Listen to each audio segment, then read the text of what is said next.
Los acordeones repartidos antes de la elección judicial definieron el resultado de la elección.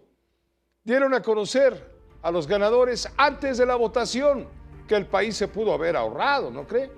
Con uno, Ricardo Rivera informa. Los virtuales ganadores de la elección de ministros son los mismos que fueron promovidos en estos acordeones.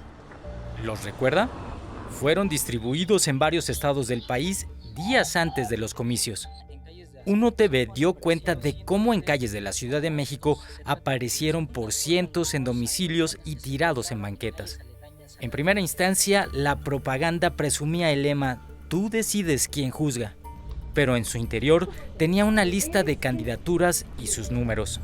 Y este 3 de junio, todos los nombres impresos en esta propaganda coinciden con quienes lideran los cómputos en el Instituto Nacional Electoral. Este es uno de los acordeones. Fíjese quién aparece en primer lugar de la columna de los candidatos. Sí, Hugo Aguilar Ortiz, quien en los conteos del INE se perfila para presidir la Suprema Corte de Justicia de la Nación, al ser el candidato más votado entre mujeres y hombres. Y también los otros 3 virtuales ministros, Irving Espinosa Betanzo, Giovanni Azael Figueroa Mejía y Arístides Rodrigo Guerrero García, quien presumió estar más preparado que un chicharrón. En los volantes también se promovieron los nombres de las candidatas a ministras que ganaron los comicios: Lenia Batres, Yasmín Esquivel, Loreta Ortiz, Sara Herrerías y María Estela Ríos. Todos estos nombres también fueron difundidos en otra versión impresa que fue repartida por lo menos en la alcaldía Azcapotzalco. Todos menos el de Batres, que fue sustituido por el de Selene Cruz Alcalá, quien en los conteos del INE aparece en 9º lugar. Y en el caso de la propaganda de la Sala Superior del Tribunal Electoral pasa exactamente lo mismo. Mira, en el caso de las mujeres está Claudia Valle y de los hombres, Gilberto de Guzmán Batis. Así, los virtuales ganadores parecen ser un espejo de estos acordeones que violaron la ley electoral al inducir el voto. Con imágenes de Raúl Matus, con uno, Ricardo Rivera. Fue una movilización masiva. Llegaban los líderes sindicales de los trabajadores ahí de las dependencias del gobierno federal y del gobierno de la Ciudad de México. Le decían a cada empleado o trabajador: tú tienes que traer a 4 familiares y aquí está la lista y aquí está el acordeón y vótale así, ¿cómo la ves? Y así se manejó. Le digo, ¿para qué hubo elección si ya el resultado estaba predeterminado? Organizaciones civiles detectaron, por cierto, gastos excesivos en las campañas de varios candidatos a la elección judicial. Millones de pesos gastados para anuncios en redes sociales, Facebook, TikTok, Instagram. El INE presentará los dictámenes de fiscalización el 28 de julio próximo ante el Consejo General del organismo. Podría derivar en la cancelación de candidaturas, aunque se hayan entregado ya las constancias de mayoría. Con uno, Melina Ochoa informa. El Observatorio Electoral Judicial detectó 394 candidaturas de la elección judicial que invirtieron entre 2 y 3 millones de pesos en publicidad en redes sociales.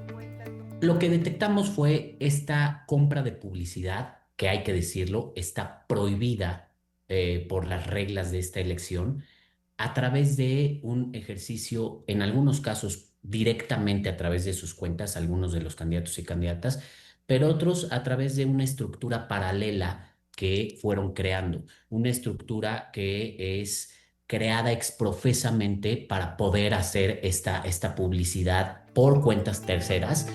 El 75% del gasto se concentró en 11 candidaturas, 10 de ellas de la Suprema Corte de Justicia de la Nación y otra del Tribunal de Disciplina Judicial. Loreta Ortiz se vio beneficiada con 86 anuncios, con una inversión entre 418,000 y 539,000 pesos. Digamos, ese es el mayor gasto.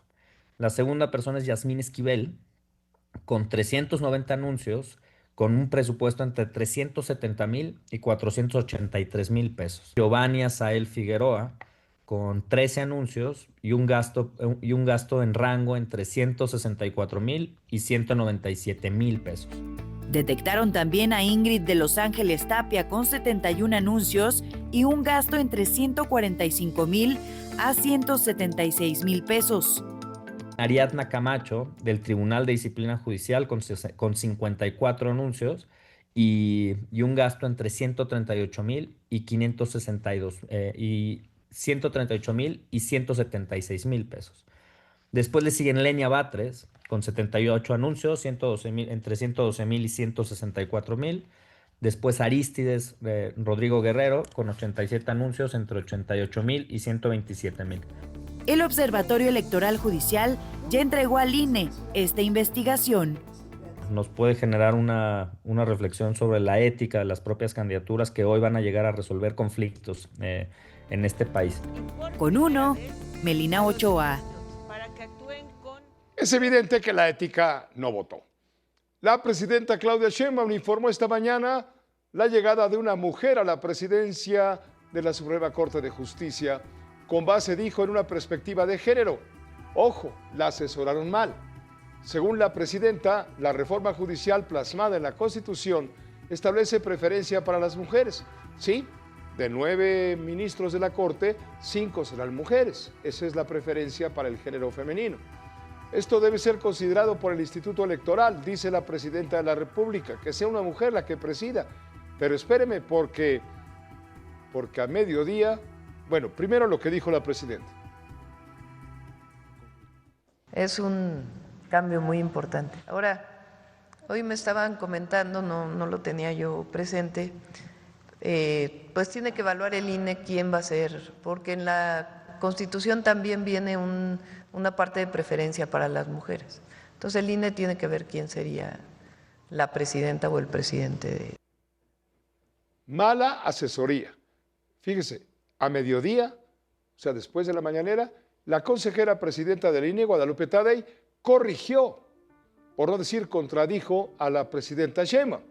De acuerdo, explicó Tadei, de acuerdo con el artículo 94 de la Constitución, la candidatura con más votos ocupará la presidencia del más alto tribunal sin importar su género, sin importar si es hombre o es mujer.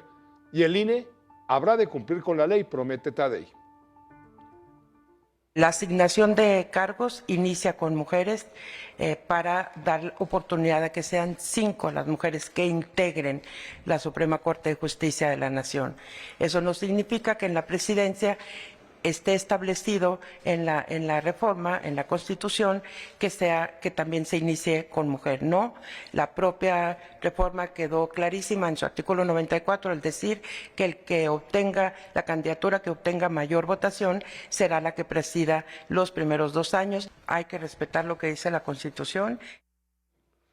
Tenemos contacto en este momento en vivo, en directo con Agustín Velasco. Agustín, buenas noches. ¿Cómo van los recuentos? Ya prácticamente quienes integrarán la Sala Superior de la Suprema Corte de Justicia han quedado definidos. Más del 99% ya está contabilizado.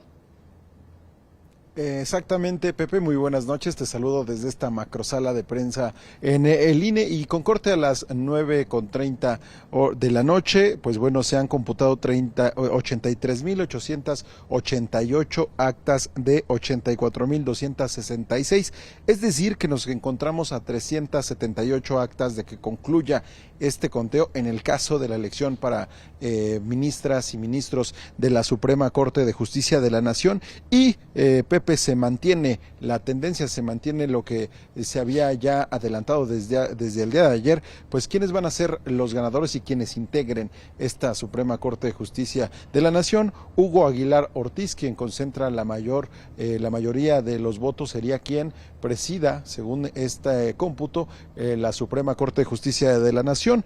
En el caso de los hombres, le siguen Giovanni Azael Figueroa, Irving Espinosa Betanzo, Arístides Rodrigo Guerrero García, y en el caso de las mujeres, quienes más concentraron la votación el 1 de junio son Lenia Batres Guadarrama, Yasmín Esquivel Moza, Loreta Ortiz, María Estela Ríos González y Sara Irene Herrerías Guerra. Comentarte, Pepe, que de última hora el Consejo General del INE ha convocado para reanudar la sesión de seguimiento a estos cómputos distritales para las 11 de la noche con 30 minutos, y pues bueno, ya en esta sesión se espera que concluya, que ya se dé el parte final del 100% de las actas computadas, Pepe. También comentarte que no solo esta información se dio a conocer hoy aquí en el Instituto Nacional Electoral, y es que por la tarde también se llevó a cabo una conferencia de prensa por parte de los integrantes de la Comisión de Quejas y Denuncias, y en esta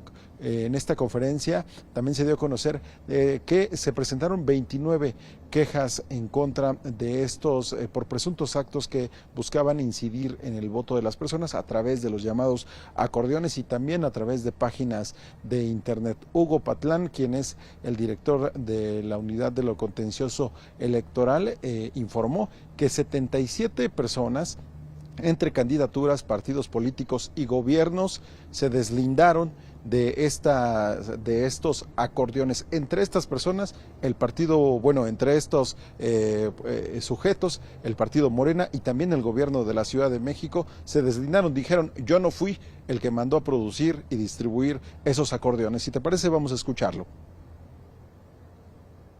77 de diferentes candidaturas, ¿no? Desde ministro hasta candidaturas a nivel de juezas o jueces, ¿no? 77, en los 77 casos se dio vista tanto a la Unidad Técnica de Fiscalización como a la FICEL, ¿no? En los 77 casos. Muchos o la mayoría de quienes fueron identificados en las publicaciones que se hicieron presentaron su deslinde, ¿no?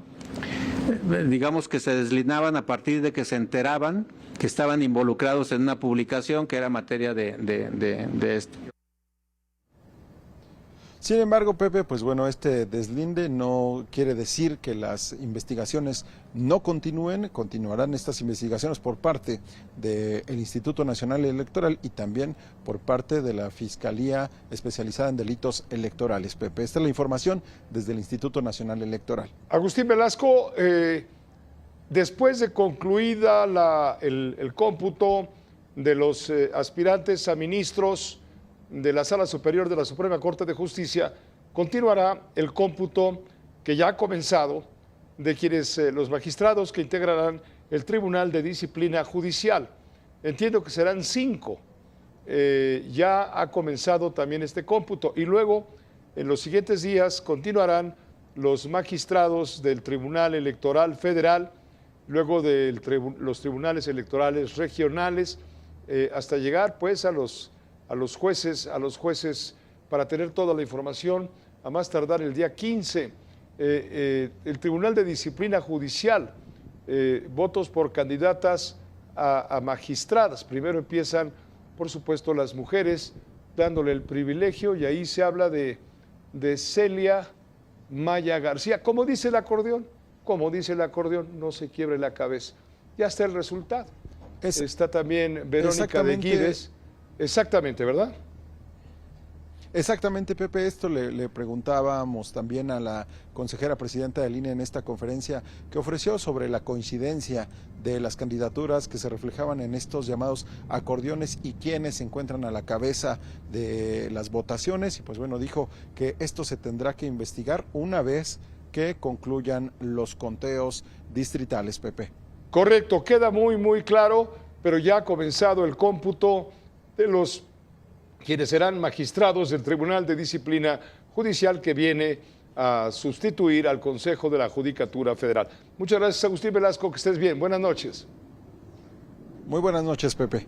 Gracias. También le voy a informar a usted que el PAN, Acción Nacional, impugnará el proceso electoral judicial, porque dicen los panistas, estuvo marcado por el abstencionismo, los acordeones y el corporativismo. Esto lo dijo Elías Lisha. Elías es coordinador del Blanquiazul en San Lázaro.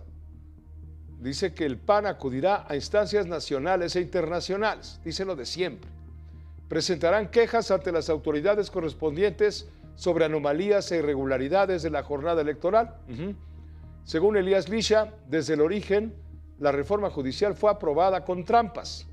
La impugnación se llevará a cabo al concluir el proceso. Desde luego que vamos a acudir a todas las instancias que sean posibles para evidenciar que este proceso estuvo manchado por el corporativismo del gobierno y por los intereses más estrictos del poder. Apenas el día de hoy vemos que ya quieren manipular ya con los resultados hasta quién va a encabezar la corte. Lo cierto es que las estructuras del poder pues parece que están buscando más lealtades que resultados. Es lo que dijo Elías Lisha. Para los senadores del PRI, la nueva composición del Poder Judicial ahuyenta la inversión en México. No garantiza certeza jurídica. Esto lo dice el coordinador del Tricolor en la Cámara Alta, Manuel Añorbe, en el Senado. México queda muy mal parado ante la comunidad internacional y esto será un factor en contra cuando se revise en 2026 el TEMEC. En el exterior seguían con mucha preocupación las elecciones judiciales y el resultado fue un fracaso. Fue lo que aseguró el senador Manuel Añorbe.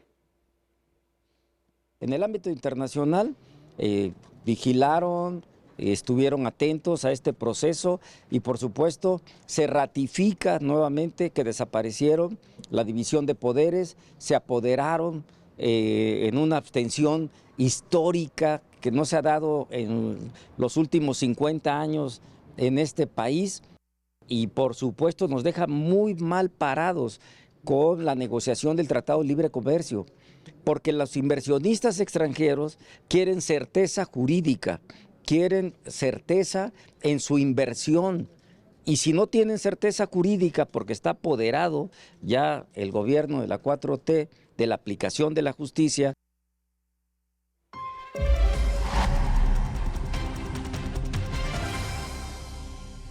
Vamos a ver si está usted de acuerdo.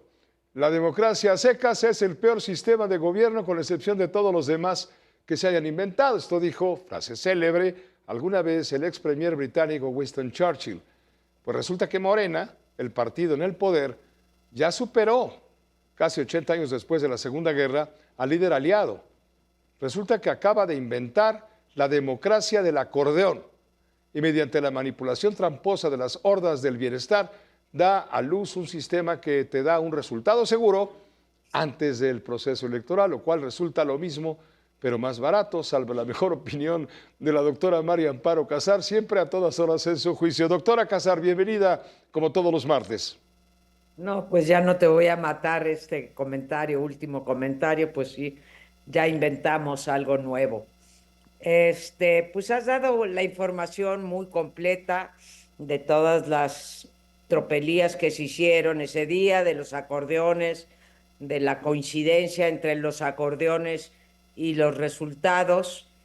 Entonces me voy a mover a otro lado. Yo no quiero entrar a discutir, Pepe, si fueron legítimas o no legítimas, si todos los defectos que ya comentamos tú y yo aquí el martes pasado, las boletas en blanco, la no ciudadanización, el acarreo, el cambio de reglas a la mitad del proceso, la falta de credibilidad de los consejeros y del tribunal, en fin, tengo una preocupación que quiero compartir contigo, Pepe. Ahora resulta que la conversación pública, como lo estamos haciendo ahorita y como lo estás informando tú, pues ya estamos hablando de los resultados, de los votos nulos, de si fue mucho o poca la participación. Yo lo que pienso es que la presidenta Claudia Sheinbaum tiene toda la razón cuando dice que la elección de los jueces, magistrados y ministros fue un éxito. Fue un éxito porque logró el objetivo trazado desde el sexenio anterior y ratificado el 5 de febrero primero con la iniciativa que propuso el expresidente López Obrador y después con el aval que le dio la propia presidenta Claudia. y la mayoría espuria que hay en la Cámara, en el Congreso, ¿no? Bueno, entonces es un triunfo porque se logró concentrar el poder. Tienen en sus manos ya Morena y aliados al Poder Ejecutivo, desde luego, con la mayor votación de la historia de México. Tienen el Poder Legislativo con una mayoría que les permite mover la Constitución o transformar la Constitución a contentillo, y tienen además ahora al Poder Judicial. Ya sabemos los resultados de la Suprema Corte, será lo mismo en el Tribunal de Disciplina, quedarán los magistrados y jueces en poder, digamos, de la presidencia. De aquí en adelante, Pepe, todo con el poder de la firma de la presidenta Sheinbaum. Ella manda una iniciativa, como tiene el Congreso la aprueba sin moverle una coma, y después pues la avala la Suprema Corte en caso de que algún molesto ciudadano o un partido político quiera, digamos, controvertirla.